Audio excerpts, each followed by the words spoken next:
Bismillahirrohmanirrohim. Assalamualaikum warahmatullahi wabarakatuh.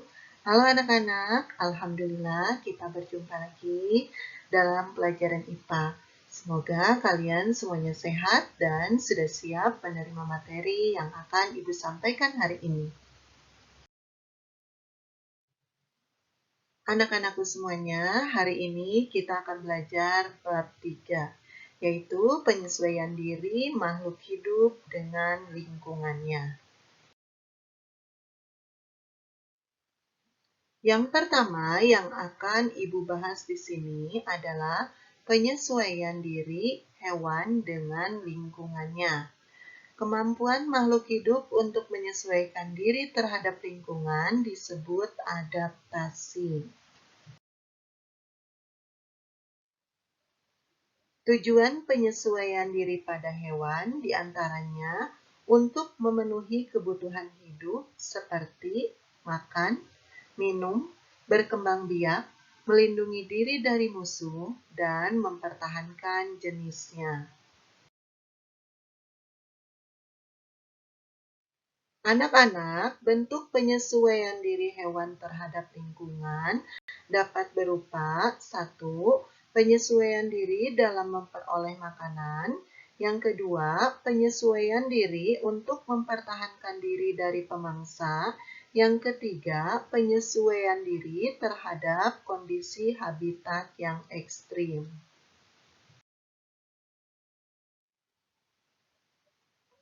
Yang pertama akan Ibu bahas penyesuaian hewan dalam memperoleh makanan. Anak-anak, makanan merupakan salah satu kebutuhan pokok hewan. Hewan mempunyai alat tubuh yang sesuai untuk mendapatkan makanan dari lingkungannya. Anak-anak, ada banyak penyesuaian bentuk bagian tubuh hewan berkaitan dengan jenis makanannya. Yang pertama, bentuk mulut. Mulut serangga mempunyai bentuk yang sesuai dengan jenis makanannya. Beberapa bentuk mulut serangga dibedakan menjadi 3, yaitu yang pertama, mulut penggigit dan pengunyah pada belalang. Yang kedua, mulut penusuk dan penghisap, contohnya pada nyamuk. Dan yang ketiga, mulut penjilat, contohnya pada kupu-kupu. Nah, anak-anak, di sini ada gambar belalang, nyamuk, dan kupu-kupu. Coba kalian perhatikan bentuk mulutnya.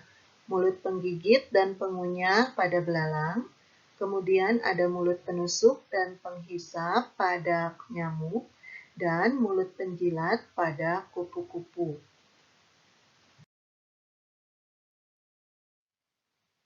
Yang kedua, bentuk paruh dan kaki burung.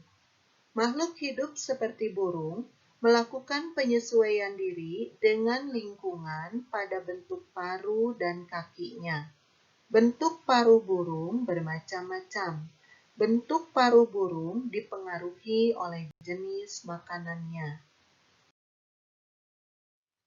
Anak-anak, coba perhatikan di sini ada gambar beberapa burung. Yang pertama, coba lihat jenis paruhnya pemakan ikan.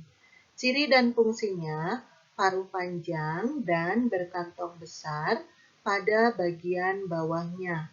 Contohnya, pelikan dan bangau. Kemudian yang kedua, perhatikan gambarnya. Jenis paruhnya pemakan daging.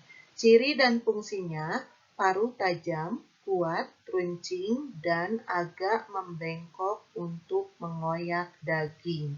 Contohnya pada elang dan burung hantu. Yang ketiga, perhatikan gambarnya. Jenis paruhnya pemakan biji. Ciri dan fungsi, paruh pendek, tebal, dan runcing untuk memecah biji-bijian. Contohnya burung pipit. Yang keempat, perhatikan gambarnya. Jenis paruhnya pengisap madu. Paruh kecil, runcing, dan panjang untuk memudahkan burung pengisap madu yang ada di dasar bunga. Contohnya burung kolibri.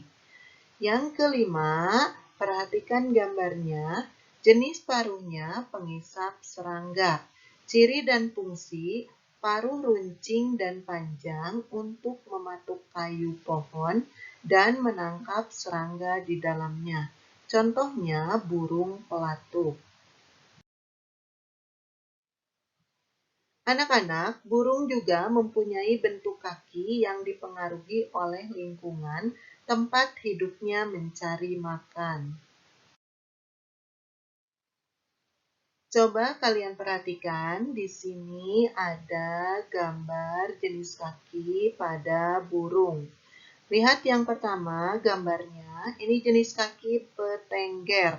Ciri dan fungsi, jari kaki panjang dan datar untuk membantu burung untuk bertengger pada ranting-ranting pohon.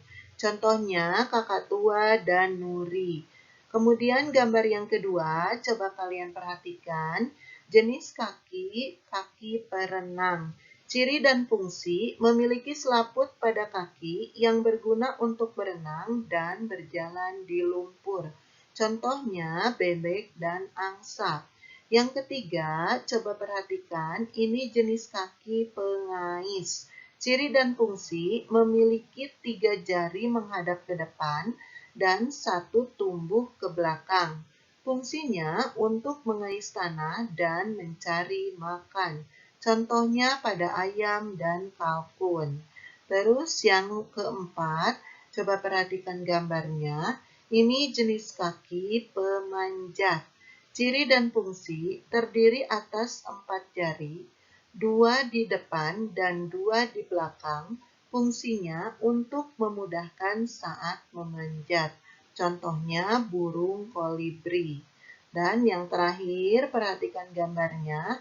Ini jenis kaki pencengkram. Ciri dan fungsi, jari kaki pendek, kuku melengkung tajam, dan cakar kuat untuk mencengkram mangsa. Contohnya burung pelatuk. Kemudian yang ketiga adalah bentuk gigi. Hewan mempunyai bentuk gigi yang sesuai dengan jenis makanannya. Coba kalian perhatikan, di sini ada gambar harimau, buaya, dan serigala. Hewan pemakan daging seperti harimau, buaya, dan serigala memiliki gigi taring yang tajam. Sekarang, coba kalian perhatikan lagi, di sini ada kambing, sapi, dan kuda. Hewan pemakan tumbuhan seperti kambing, sapi, dan kuda tidak memiliki gigi taring. Mereka memiliki gigi seri yang tajam untuk memotong makanan dan geraham yang bergelombang untuk menggilas makanan. Nah, sekarang perhatikan di sini ada gambar, kalian perhatikan giginya ya.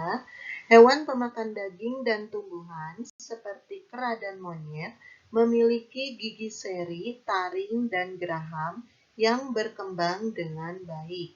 Hal itu dikarenakan jenis makanannya yang beragam. Anak-anakku sekalian, itu tadi materi kita hari ini tentang penyesuaian hewan dalam memperoleh makanannya. Semoga kalian semuanya paham. Terima kasih atas perhatiannya. Wassalamualaikum warahmatullahi wabarakatuh.